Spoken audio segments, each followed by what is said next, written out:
So my dude's Valkyr, and I know the title is going to make a lot of people think I am a Mihoyo shill.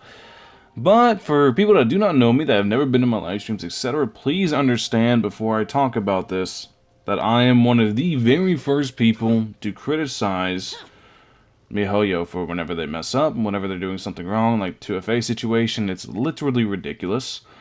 Please understand, I am not in any way defending Mihoyo and the actions they have taken. I'm merely looking at things from an objective standpoint because through all the negativity, and I do a lot of negative videos on Mihoyo. In fact, it's gotten to the point where in my skits, Mihoyo is the evil, greedy overlord.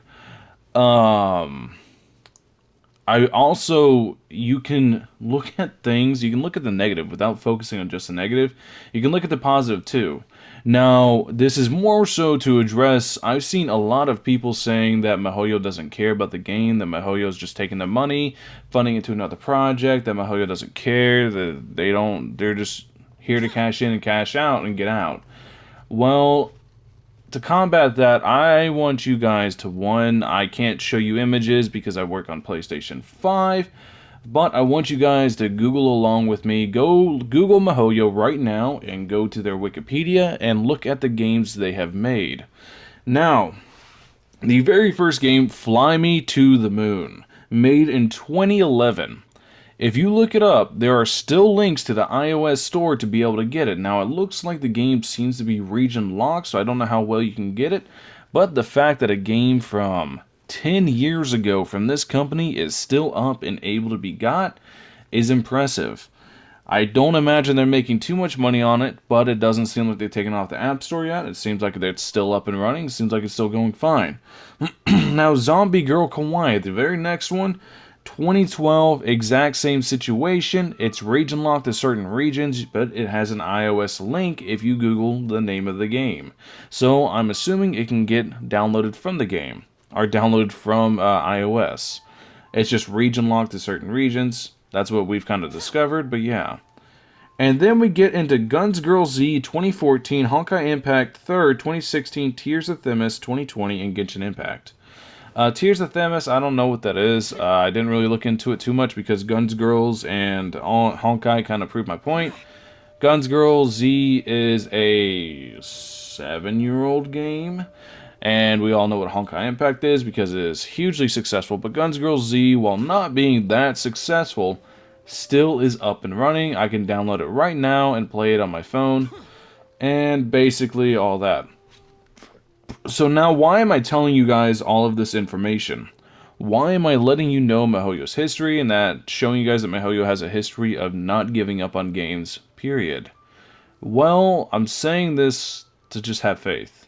Just let Mihoyo do their thing. Have faith that they're going to bounce back from Genshin, because I'm going to be the first to tell you that Genshin sucks right now. It does. There's no getting around it. There's no BSing it. Genshin's in a very poor state right now, simply due to lack of stuff to do. The content right now is an absolute joke for in-game players, and they're kind of have themselves in a paradigm where they have to balance the game for newer players as well as players that have just completely amazing gear because they've been playing and no life in the game since day one. Like, I don't know, some people like me. Some people, I don't know. I don't know who would do that, but yeah. And it's basically we have to give them time. They're not giving up on the game, so I'm not going to. And I know they're not going to give up on the game. I haven't talked to anybody from Mihoyo. I know they're not giving up on the game, so why would I? Because they have a history of not giving up on games. They have a history of keeping games going regardless. They don't. I highly doubt that they're going to put in all this effort to sculpt this gigantic, beautiful world just to say, yeah, thanks for the money. Thanks for the $1 billion, I'm out. And especially with it being as widely successful as it was, it doesn't make logical, rational sense to me. And given that they have a history of just keeping on, trucking on until things get better. So now, to address the issues, when do I think they will fix the issues? Um, Genshin seems to be developing at a much slower pace than normal gacha games, and even normal gacha games take about a year before there's enough content to keep you busy for more than 20 minutes a day, to where you can probably sit down 2-3 hours if you really want to play it, and then you can knock out everything inside a gacha game.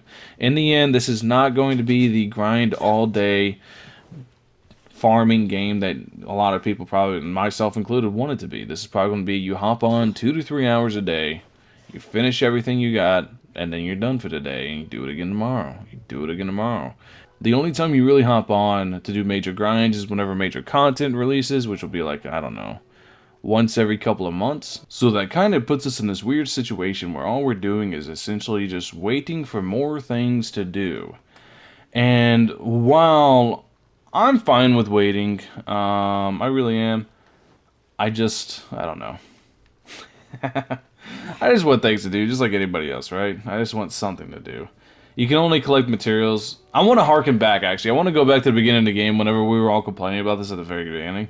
I remember whenever guys were saying, "Hey, you're not farming your elite monsters! Hey, you're not doing this!" There were a lot of content creators making sure you saying, "Make sure you do all that, make sure you do all this." That's where the content's at.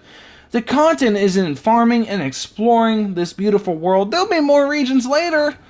Yeah, that wasn't a cope and a half, right? But yeah, I mostly wanted to make this video to just point out and talk about how Mihoyo does not give up on games, and that I'm not going to give up on it either. So, hopefully none of you will either, but I know a lot of people are quitting, and that's perfectly fine. Honestly, like, listen to me. If you guys are not happy with the state of the game, you are not obligated to play. I am. I'm stuck. I'm shackled. This is my job on a daily basis. This is how I make income. I'm playing this game, right? I'm memeing. I do really enjoy this game. I enjoy making content. If I didn't enjoy making content, I wouldn't make it. But honestly, like honestly speaking, if you guys are tired of the game, if you guys seriously are tired of the game, now's the best time to take a break. Take a break.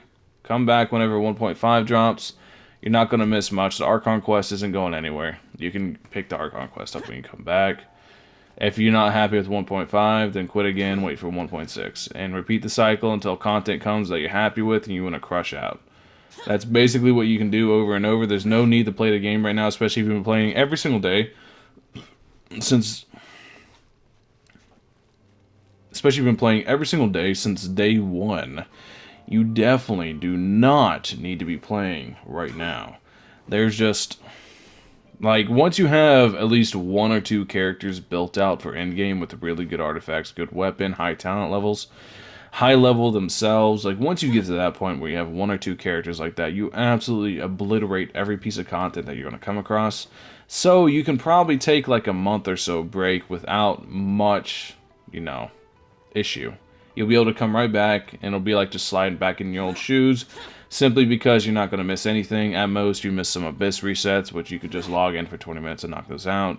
I mean, woo! 600 primos. Man, they really need. I'm gonna make that. I'm gonna make that a different video, but they need to up the rewards for Abyss. It's pitiful. Like there's no real reason to do it. Anyways, that's basically the video. It was kind of ranty, kind of off topic. We started with have faith, and then we ended with, hey, take a break if you want. But at the same time, I do want to reiterate, Mihoyo has a very long history of not giving up on games, and I'm not going to either. I'm going to keep playing this game. I'm going to keep making content on this game, and I just wanted to showcase to you guys that Mihoyo doesn't give up on games. That they're not just here to cash out on Genshin. They're not just here to, go ahead and get the money and run. They're not doing that. They're in for the long haul, and they have a history of doing that for the long haul. I wanted to make sure to drive that home to you guys. Anyways, as always, I'm rambling pretty long this time. It was a good ramble. I don't know how much we'll make it to the final cut, but we'll see. Thank you guys for watching as always. I hope you all have a wonderful rest of your day. Hopefully everything's going good, and please take care of yourselves. Thank you all for watching.